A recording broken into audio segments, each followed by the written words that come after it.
Horas Balige Akademi dari Tepian dan Toba yang indah. Pemirsa, kasus korupsi terus, maling, gak ada habisnya. Muak kita, jijik kita ya, muak.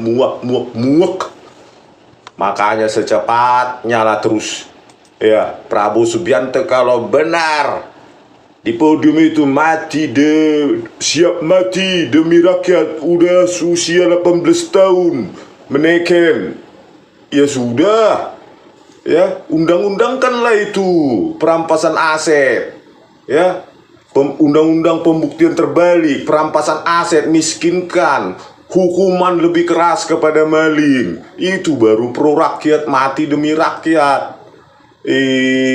Tahe Indonesia ini gak bakal berubah. Bosan kita, jijik kita, muak kita dengar kasus korupsi terus ya. Di kabinetnya pun tetap dipakainya koruptor. Ini Erlangga Hartarto, siapa lagi nih, Dito Aryo Tejo, siapa lagi, ada lagi Bahlil ini ya, doktornya dibatalkan, malu-maluin ya. Banyak kali pun. Belum lagi siapa ini, si Tito Karnavian, the master of deceiver ya, master of deception ya, penipu kakap, perekayasa barang bukti digital Jessica Wongso. Aduh, ini lagi kasus korupsi Pertamina ya, tahun 2018-2023. Masuk akal nggak ini Erick Thohir nggak tahu coba ya, salah tata kelola minyak mentah katanya di Pertamina. Menterinya siapa? Ya Erick Thohir. Kemana dia sekarang? Si Erick Thohir inilah yang paling bertanggung jawab semua BUMN. Kok bisa sampai merugikan negara 193 triliun, itu hampir 200 triliun. Tetap dipakai dia, bukannya disuruh mundur sama Prabowo Subianto ya. Bayangkanlah, sudah BUMN karya hutang menggunung, itu juga berantakan itu. Di zamannya Erick Thohir ini banyak kali BUMN penyakit ya, jadi penyakit. Masa kok bisa korupsi itu ya, yang besar-besaran itu, yang termasuk ngoplos itu yang kita beli ya. Kita belinya Pertamax, ternyata oplosan dari Pertalite. Waduh, kerugian masyarakat katanya 17 triliun itu akibat pengoplosan itu. Kita belinya Pertamax, ternyata isinya RON 90 Pertalite, dan itu terjadi 2018-2019. Menterinya nggak tahu. Omong kosong itu. Harusnya ini harus dijerat juga ini si Erick Thohir ini.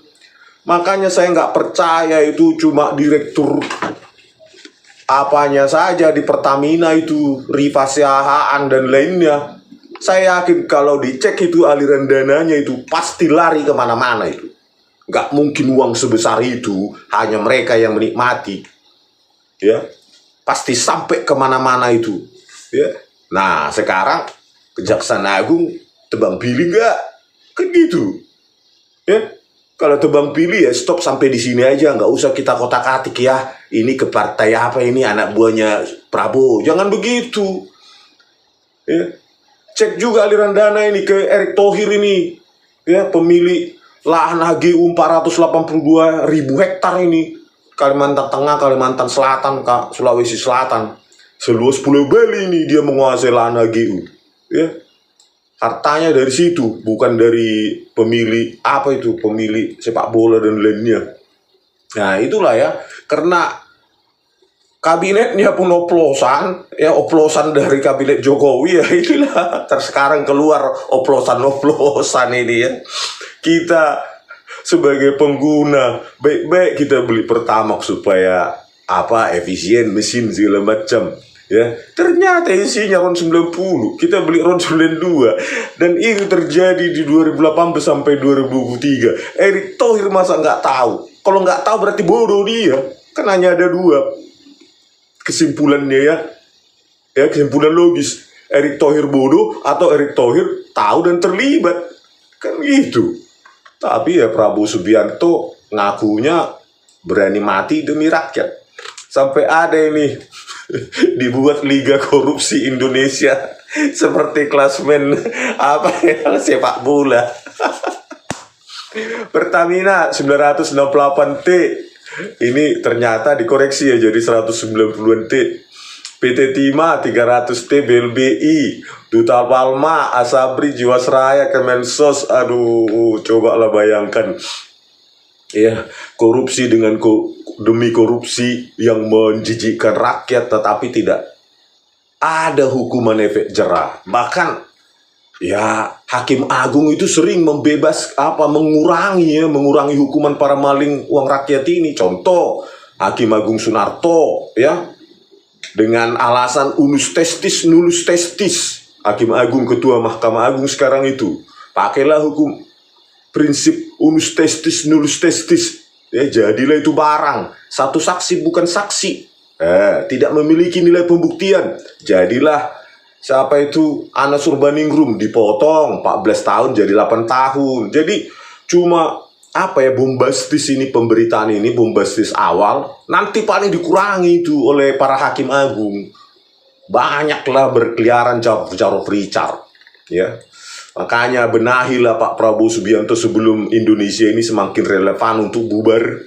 Ya, bubar 2030. Saya kok dulu gak percaya pada Anda, tetapi saya semakin percaya pada prediksi Anda kutip itu lewat novel intelligence itu ya.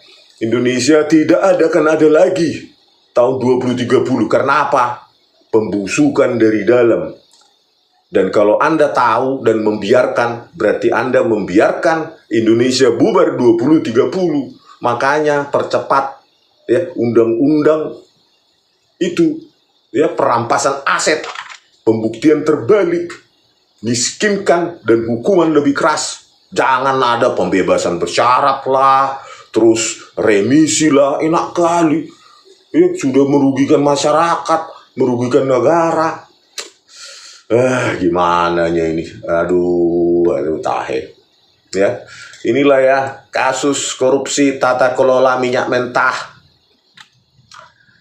pada tahun 2018-2023 ini. Kalau di jejak benar ini, di trace benar ini, saya yakin ini pasti kemana-mananya ini uang orang. Nggak mungkin lah Rifa Siahaan, direktur utama PT Pertamina Patraniaga ini bermain dia yang paling puncak kan. Nggak tahu, nggak terdeteksi oleh Erick Thohir gitu. Dan bawahannya kan ada staf susnya, staf khusus bla bla bla di atasnya orang ini.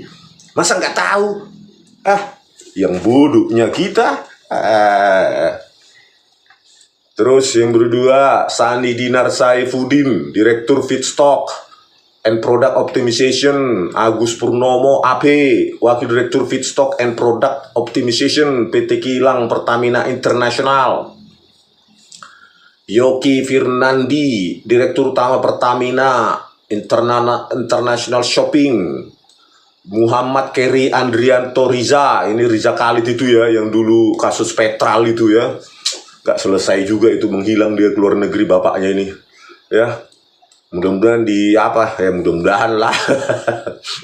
Beneficial Owner PT Navigator Katulistiwa, Dimas Werhaspati, Komisaris PT Navigator Katulistiwa, Gading Ramadan Juro, Komisaris PT Jenggala Maritim dan Komisaris PT Orbit Terminal Merak. Inilah dia, ini infografisnya, inilah manusia-manusianya di foto real ini mereka ini ya. Tahe merugikan rakyat, merugikan negara ya. Kita pembeli Pertamax ya gara-gara orang ini. Kan nggak cukup ini sebenarnya hukuman mati 10 kali pun nggak cukup orang ini. Tetapi apa daya ya, nanti paling itu ya Mahkamah Agung, Hakim Agung ya tahu sendiri, Jarod Richard yang lain bisa beredar di mana-mana ya. Bisa lah nanti alasannya orang-orang ini ya, pasti nanti berkelakuan baik, sudah punya anak istri, berkeluarga, terus tulang punggung. Itulah nanti apanya kan, untuk mengurangi hukumannya. Udah terbiasa Hakim Agung itu mengurangi terus para maling uang rakyat. Nah, inilah caranya ya, alur korupsinya ya. Yang pertama tersangka RS, SDS dan AB. Ini RS ini Rifa Siahaan Malu kali kita sebagai orang Batak, setiap kasus korupsi pasti ada orang Batak. Marga sianmu sengon. Dari Bali lagi, marganya mama saya, istri saya, opung buru saya, opung buru lagi sampai 5 ke atas. Baiklah, non. Cuma aku mai pamati, on. Ya, lebih baik dimatikan saja sebelum dimatikan, dimiskinkan sampai semiskin-miskinnya. Ya.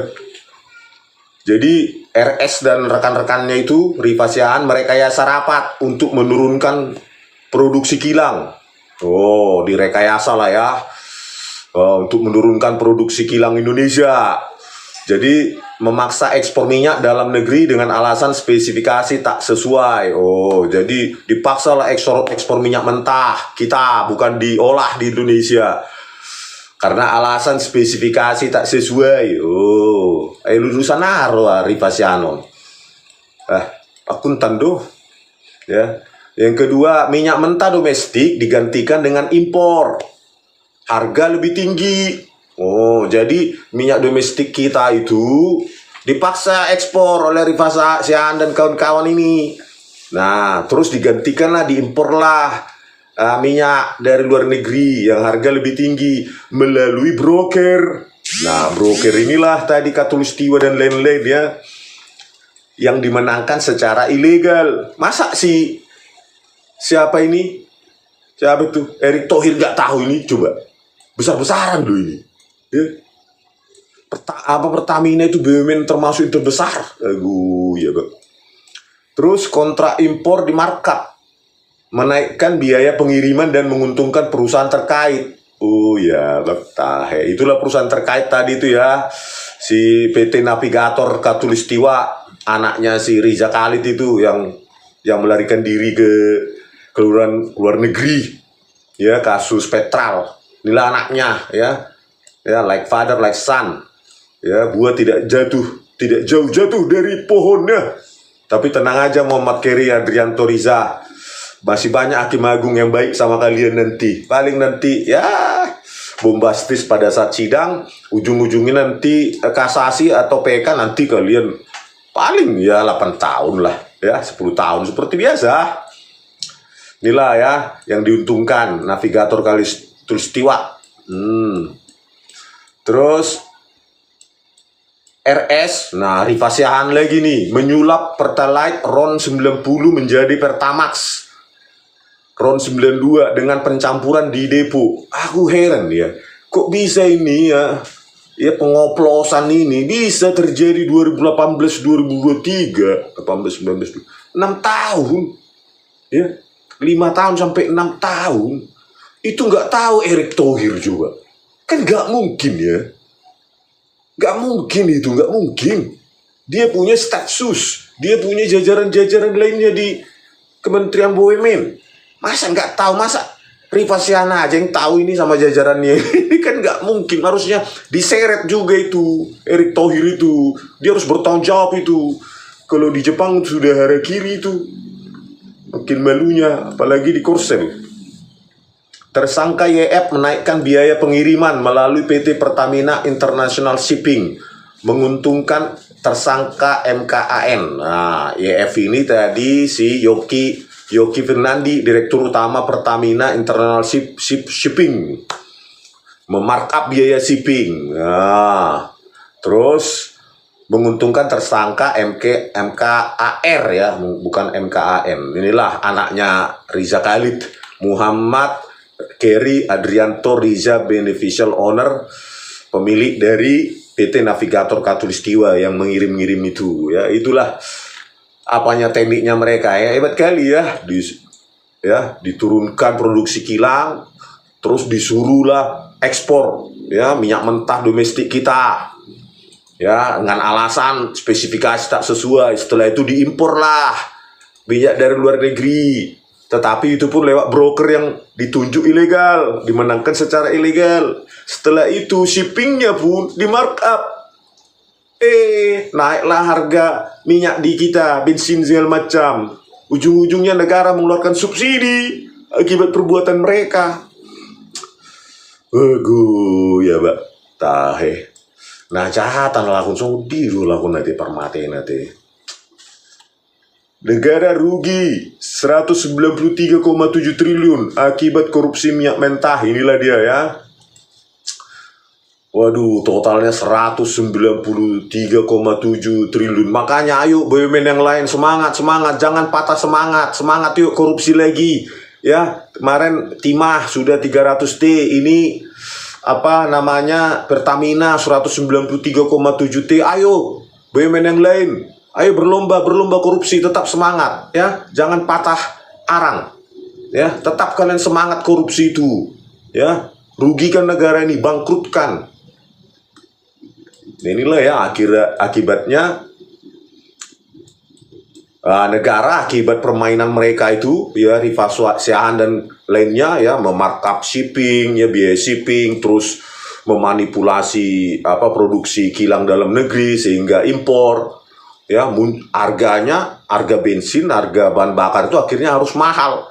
Akhirnya negara mengeluarkan kompensasi maupun subsidi setiap tahun melalui APBN ya, 126 triliun kompensasi dan subsidi BBM. Padahal harusnya harga BBM itu bisa lebih murah dan tidak perlu diberi kompensasi atau subsidi ya, mahal karena dipermainkan Rifasian dan lainnya. Dan Erick Thohir tidak tahu, nggak mungkin, pasti tahu itu ya. Masa pemilik 482.000 lahan hektar ya, 482.000 hektar lahan HGU ya, tambang masa seburuh itu, nggak mungkin lah ya. Itulah akibatnya negara APBN rugi, pajak lagi, ngutang lagi ya. Sebelumnya juga Pertamina udah banyak ini kasus ini ya. Pertamina ini kan salah satu BUMN yang masuk dalam Danantara nanti. Sudah ya, bayangkanlah watak korupsi maling ini aja ada di Danantara, dipindahkan dari Pertamina ke Super Holding Danantara. Terus Prabowo mengklaim nanti ini akan menjadi bla bla bla bla bla bla. Kalau nggak diusut ini, maling-maling itu tetap maling walaupun dia pindah dari holding menjadi super holding, sub holding menjadi holding menjadi super holding, tetap aja maling. Inilah ya, 1975 Ibnu Sutowo Pertamina mengalami gagal bayar kredit 40 juta dolar. Ya, Pertamina Energy Trading 2015. Jaringan mafia yang menguasai suplai minyak, kerugian negara 250 triliun. 2016, Nina Nurlina Pramono, Direktur Eksekutif Pertamina Foundation. Ya, CSR-nya pun, Corporate Social Responsibility-nya pun dikorupsi 126 miliar. Ya, 2017 juga kerugian negara 40,9 miliar oleh senior Gatot Harsono, senior Vice President Asset Management, korupsi penjualan aset Pertamina berupa tanah. Ini juga Muhammad Helmi Kamal, Direktur Dana Pensiun Pertamina, kasus pengelolaan dana pensiun, kerugian negara 1,4 triliun. Bayangkanlah, dana pensiunnya aja pun dikorupsi. Tayak kemaling kayak mana, kapan ya selesainya ini Pak Prabowo? Bosan kita, muak kita, jijik kita ya, ongkang-ongkang para maling uang rakyat ini. Paling 10 tahun nanti remisi, nanti pembebasan bersyarat, terus nanti dia kaya, padahal sudah merugikan negara, merugikan rakyat. Negara bangkrut, utang terus ya, menarik utang baru untuk menutupi utang lama. Seperti tahun 2025 ini ya, bunga dan pokok utang harus bayar 1.353 triliun, padahal APBN cuma 3.000. Tapi para maling uang rakyat ini dihukum ecek-ecek ya, ecek-ecek ya. Maling motor aja bisa setahun 2 tahun, mereka nanti cuma 10 tahun cuma 5 motor. Bayangkanlah, seharga 5 motor bisa 10 tahun ya. Kalau ada maling motor 1 tahun sampai 2 tahun, lah orang ini sampai ratusan triliun nanti. Nggak ada logikanya Hakim Agung ini, bingung saya. Logika dasar matematikanya pun nggak bisa.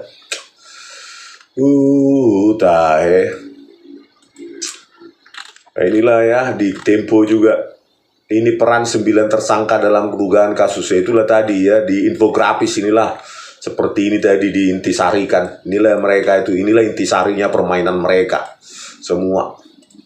Ya, inilah korupsi Pertamina, kerugian masyarakat akibat Pertamax oplosan ditaksir 17,4 triliun per tahun. Ya, pengoplosan. Kita beli Pertamax, isinya Pertamina. Kita beli RON 92, isinya RON 90. Kerugian masyarakat 17,4 triliun. Mana statementnya Pak Prabowo Subianto? Ayo keluarlah. Ayo katakan siapapun yang terlibat. Walaupun Erick Thohir terlibat, antarkan ke penjara gitu. Nggak mungkin lah Pak. Masa Menteri BUMN yang nggak paham mau ngoplos kayak gini. Sejak 2018 sampai 2023. Ya, dan berikut dengan jajarannya. Nggak mungkin lah nggak paham, nggak tahu. Ya. Sakit hati rakyat. Kita yang beli Pertamax rugi. Berapa tahun kita terus beli Pertamax, kita kira kalau harga lebih mahal, kualitas lebih bagus. Kita kira kan begitu. Ternyata isinya Pertalite. Aduh, ya acik nih rohai itu 17,4 triliun. Kita lihatlah nanti hukumannya. Nggak nyampe nanti 20 tahun ini nanti. Masyarakat sudah lepas monitor, nanti dikasasi sama PK, dikurangi Sunarto apanya itu ya. Baik kali mereka sama para maling uang rakyat itu. Soalnya ada Jarod Vicar yang beredar atau semacam dia. Ya, inilah ya kronologinya tadi, sama seperti tadi, biar saya intisarikan aja tadi ya. Ya itulah di markup ya, pembelian minyak mentah disuruh ekspor minyak mentah domestik kita, diimpor harga lebih mahal, brokernya juga ilegal, dimenangkan ya, mungkin dituju-tuju kau lele ini ya, nanti store sama aku ya, sekian lele ya itu. Terus pengapalannya, shippingnya juga lebih mahal, akhirnya harganya harus lebih mahal. Keluarlah subsidi dari APBN. Kita membeli lebih mahal, ada lagi subsidi dari APBN. Kejam nih itu. Apa yang pantas hukumannya orang ini ya? Ya harus dimiskinkan deh Pak Prabowo Subianto. Percepatlah itu undang-undang perampasan aset itu. Ya, percepat. Terus perberat di kitab hukum pidana koruptor itu, khusus buat undang-undang khusus maling uang rakyat. Ya, masukkan ke semacam kebun binatang gitu mereka. Ya, kalau kebun binatang orang bisa berwisata melihat binatang. Nanti buat aja semacam kebun koruptor, kebun maling uang rakyat. Nah, di situ mereka di sel-sel ditaruh. Nah, kita bisa mengunjungi, terus di situ ada keterangan ini orang maling uang rakyat sekian. Nah, jadi wisata Pak, gitu, mendapat malah APBN, kan tiketnya banyak itu. Saya pun mau datang kalau ada kebun para maling uang rakyat, gitu caranya mempermalukan. Kalau begini kan kapan kita selesai nih, negara ini mau maju? Anda bilang mau lebih hebat dari Prancis, Jerman, Jepang dan lainnya. Bermimpi aja kita. Kalau para maling uang rakyat ini masih tebang pilih, hukumannya ringan, keluar dari penjara tetap kaya, kapan Indonesia maju kalau begini? Kapan? Pertanyaannya Pak, ya omong kosong itu omongan Bapak itu. Indonesia lebih hebat dari ini. Kemiskinan 100 juta lebih kok. Ya. Oke, pemirsa, sampai jumpa di video kami selanjutnya. Horas.